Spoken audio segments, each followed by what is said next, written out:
So చిన్నపిల్లల్లో మనం యూజువల్గా కొన్ని ఇథోపియా లాంటి కంట్రీస్లలో పిల్లలకి గవర్నమెంట్ సరైన పోషకాహారం ప్రొవైడ్ చేయనప్పుడు వాళ్ళకు విటమిన్ డి కాల్షియం డెఫిషియన్సీ వచ్చి ఎముకలు మెత్తబడడం, ఎముకలు వంగిపోవడం లాంటి రికెట్షియా డిజీజ్ అనేది ప్రొడ్యూస్ అవుతుంది. సో దాన్ని ఇనిషియల్గానే గుర్తించి తద్వారా మనం vitamin D and calcium syrup రూపంలో సప్లిమెంట్ చేయడం, మదర్ మిల్క్ ఇవ్వడం, green vegetables, green salads, dry fruits ఇట్లాంటి ఎన్నో పోషక ఆహారం, ఈవెన్ గ్రౌండ్ నట్, ఎగ్ ఇలాంటివి ఇవ్వటం వలన మనకు ఈ యొక్క సప్లిమెంట్స్ వలన బోన్ క్వాలిటీ కూడా ఇంప్రూవ్ అయ్యే ఆస్కారం ఉంటుంది. సో మోర్ ఓవర్ ఇప్పుడు మనకు అడల్ట్లో ఏదైతే బోన్ క్వాలిటీ లేదంటే దాని అర్థం ఆస్టియోపీనియా అంటాం. ఆస్టియోపీనియా కానీ ఆస్టియోపోరోసిస్ అంటాం. అంటే bone depletion, vitamin D below 30 ఉండడం. ఈవెన్ ఈ మధ్యకాలంలో మనం చూస్తున్నాం యంగ్ యూత్లో కూడా 7, 8, 10, 12 ఉంటుంది. తద్వారా వాళ్ళకు బోన్ క్వాలిటీ డిక్రీజ్ అవుతుంది, బోన్ షిన్ ఏరియాలలో ఎక్కువగా నొప్పి వస్తుంది, కండరాలలో నొప్పి వస్తుంది, జాయింట్స్లలో కూడా నొప్పి వస్తుంది.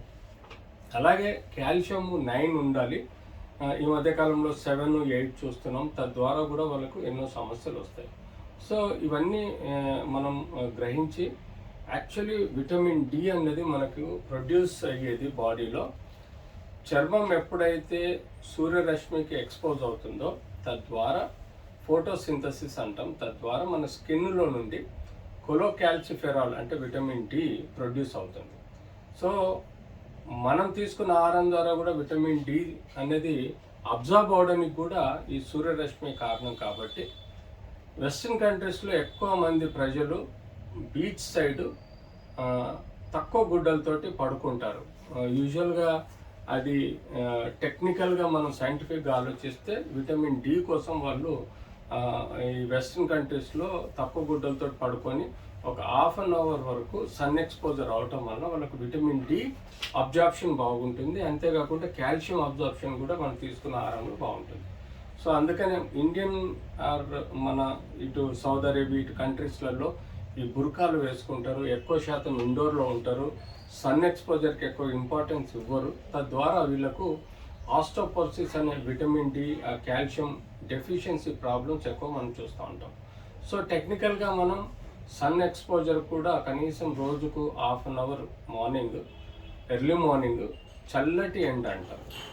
వేడి ఎండలో ఉంటే స్కిన్ బర్న్ అయ్యే ప్రమాదం ఉంటుంది. కాబట్టి చల్లటి ఎండలో పడుకుంటే, తక్కువ గుడ్డలతో పడుకుంటే ఎక్కువ స్కిన్ సూర్యరశ్మి ద్వారా ఎక్స్పోజ్ అవటం వల్ల మనకు బాడీలో కొలోకాల్సిఫెరాల్ విటమిన్ డి అనేది మనకు బాడీలో ప్రొడ్యూస్ అయినప్పుడు బోన్కి చాలా స్ట్రెంగ్త్ఫుల్గా ఉంటుంది.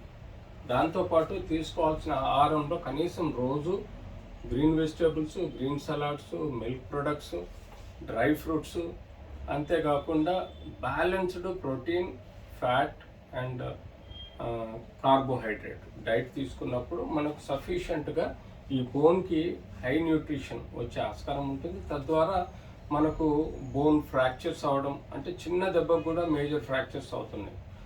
పెద్దవాళ్ళలో చూడండి, చైర్లో కూర్చొని మంచం మీదకి వెళ్ళి జారిపడటం వల్ల తొంటి తిరుగుతూ ఉంటాయి. అది ప్యూర్గా విటమిన్ డి డెఫిషియన్సీ, కాల్షియం వల్ల, ఆస్టియోపోరోసిస్ వల్ల వాళ్ళకి మేజర్ ఫ్రాక్చర్స్ అవుతున్నాయి. సో టెక్నికల్గా ఆడవాళ్ళల్లో 45 ఏళ్ళు దాటిన తర్వాత ఎప్పుడైతే పీరియడ్స్ స్టాప్ అవుతాయో వాళ్ళల్లో హార్మోనల్ ఇంబ్యాలెన్స్ వస్తుంది. హార్మోనల్ ఇంబ్యాలెన్స్ వచ్చినప్పుడు విటమిన్ డి అబ్జార్ప్షన్ తక్కువగా ఉంటుంది, ప్లస్ కాల్షియం తక్కువగా ఉంటుంది. కాబట్టి వీళ్ళల్లో ఎక్కువ శాతం మనకు ఈ యొక్క సమస్యలు ఏర్పడే ప్రమాదం ఉంటుంది. కాబట్టి ఆడవాళ్ళు 40 దాటిన తర్వాత కంపల్సరీ సన్ ఎక్స్పోజర్ కనీసం హాఫ్ అన్ అవర్ నుంచి 1 అవర్ ఉండాలి.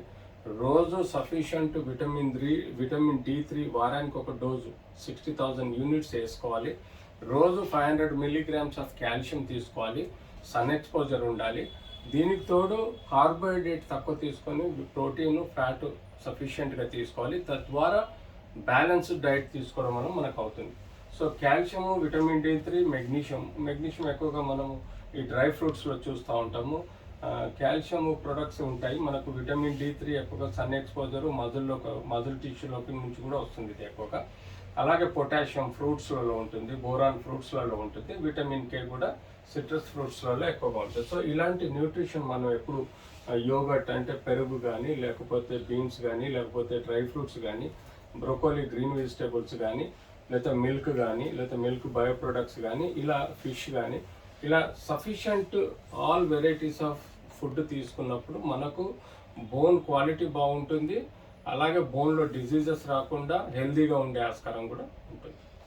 ఓకే డాక్టర్, బోన్ హెల్తీగా ఉండడానికి ఎలాంటి ఫుడ్స్ తీసుకోవాలి, ఎలాంటి టేక్ కేర్ చేసుకోవాలి అనేది చాలా క్లియర్గా ఎక్స్ప్లెయిన్ చేశారు. Thank you so much. Next fracture అయ్యాక తీసుకోవాల్సిన జాగ్రత్తలు. ఫుడ్